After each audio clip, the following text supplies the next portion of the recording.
Welcome, welcome, welcome. And let me be the first to invite you into the Bailey Report. I'm your host, Javier Bailey, right here in Memphis, Tennessee. And today we have a very interesting topic. We want to delve into the question of why do black men shy away from getting mental health assistance and counseling? Why are we adverse as black men, young and old, to seeking assistance for depression and substance abuse and other issues that are relevant to our being able to live a happy and productive life? Now, I'm sure that each and every one of you have your own personal understanding of how one should deal with mental health and one's ability to overcome things like depression and loss and grief and so forth. But one thing that we know that over 80% of black males in today's U.S. population seem to have a problem with admitting when they are in need of mental health counseling, mental health assistance, when they're in need of seeking out the assistance of a psychologist or a psychiatrist. Now, one thing's for sure, there is a big difference between a psychologist and a psychiatrist. But before we get into that, let's move forward and delve into this issue and see where we stand. Now, listen, as a black male, I am more than happy to tell you that from time to time over a number of decades, I had no problem going to a psychologist or a counselor and allowing this professional, this behavioral health professional, to address issues that I might have had at that time. I've known other professionals. I'm a lawyer by profession. I'm also a real estate investor and broker and appraiser. I've worked on Capitol Hill in Washington, D.C. I've worked for various levels of government, and I'm the first to tell you that there are times when, as professionals, we need a method of venting, a method of sounding off, someone who can advise us on our mental health, our mental stability. The pressures that come from everyday life are quite enormous, and when you add professional pressures with that, it can be compounded. However, my brothers out there, and I heard the comedian Earthquake talk about this a few weeks ago, our brothers out there seem to view seeking of assistance with, or seeking of counseling and seeking of assistance for mental health issues, behavioral issues, as an admission of weakness. I would suggest to you that it is actually a strength to be able to recognize your shortcomings and frailties and to reach out to those who are better trained than you are to address those issues. I believe that many of the problems we have with the acting out and violence amongst our black male youth today is a direct derivative of the fact that they have had no one to address those internal issues, those issues that are balled up inside, the pressures that they're under, some of them have been exposed to all kinds of family life and so forth. And as a result of that, it manifests itself in physical violence. Recently, I read an article wherein the author of the article, talked about, and I'll just tell you, the writer was Max Weber.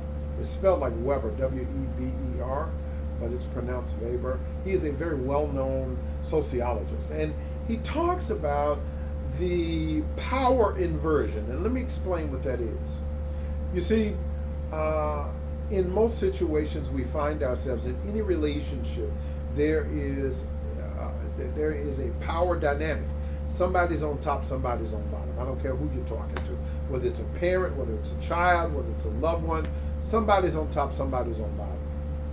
But you become the more powerful one when you learn how to invert that relationship so that you're no longer on the bottom, but now in control and on top.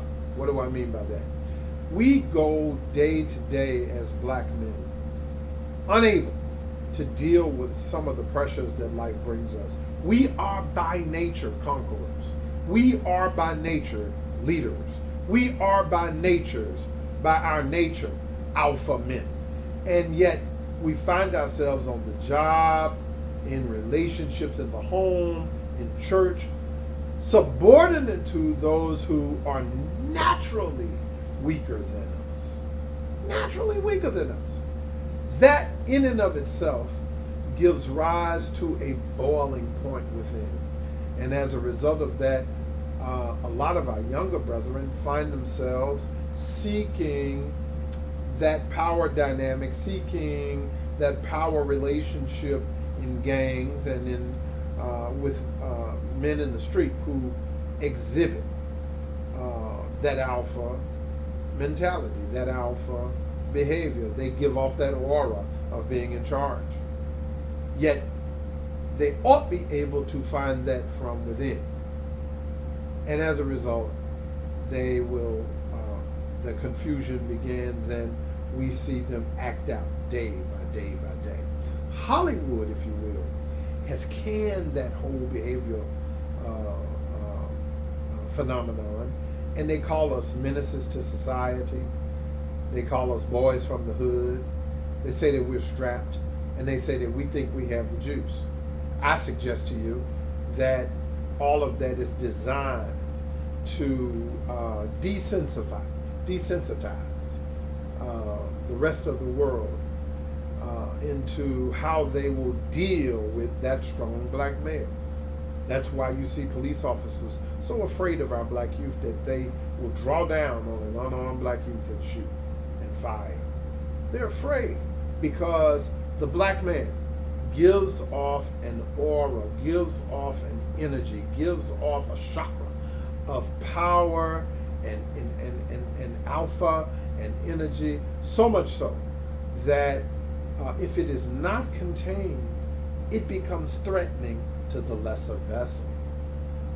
And so we need to learn how, as black men, to control that energy, to control that dynamic, to control our vessel, so that we don't harm others, so that we only use violence when violence is necessary, such that we never raise our hand to our woman or our children. But that, my friends, will only come when we are able to seek the professional assistance without being ashamed, without feeling condemned, without feeling convicted, without feeling weak, when we're able to seek out that professional assistance that is there for us and is there to assist us in getting our arms around that power dynamic that is naturally within us. I know it sounds like a lot of poppycock to you. It sounds like a lot of gobbledygook and double talk, but I'm here to tell you there is a truth to what I tell you today. Black men are adverse to seeking professional assistance, really in any form, but especially adverse to seeking it for mental health and behavioral health and to get ourselves together. Now, on the other hand, white men find it a badge of of honor to go when they find themselves in the throes of addiction, to go into recovery. They wear it as a badge of honor to seek out a counselor, an LCSW, licensed clinical social worker, or to seek out a psychologist, or to seek medication from a psychiatrist. It is because of the difference in our culture. We are afraid as black men that other black men will see us as weak, and that they will see us as less than men. And this is a dynamic that we as brothers have to learn how to deal with. We have to teach our sons, and we have to teach ourselves that there's nothing wrong with getting your arms around your behavioral health, your mental health, your psychological health. Nothing wrong with that. In fact, it is a strong man who recognizes when he's weak, who recognizes where he's frail, and who strengthens that by seeking professional help. And I suggest to you today, my friends, that this is the new dilemma that plagues the black male throughout our community. And this is what we have got to, we must get a grip on. This has been the Baylor Report today, and we'll see you next time.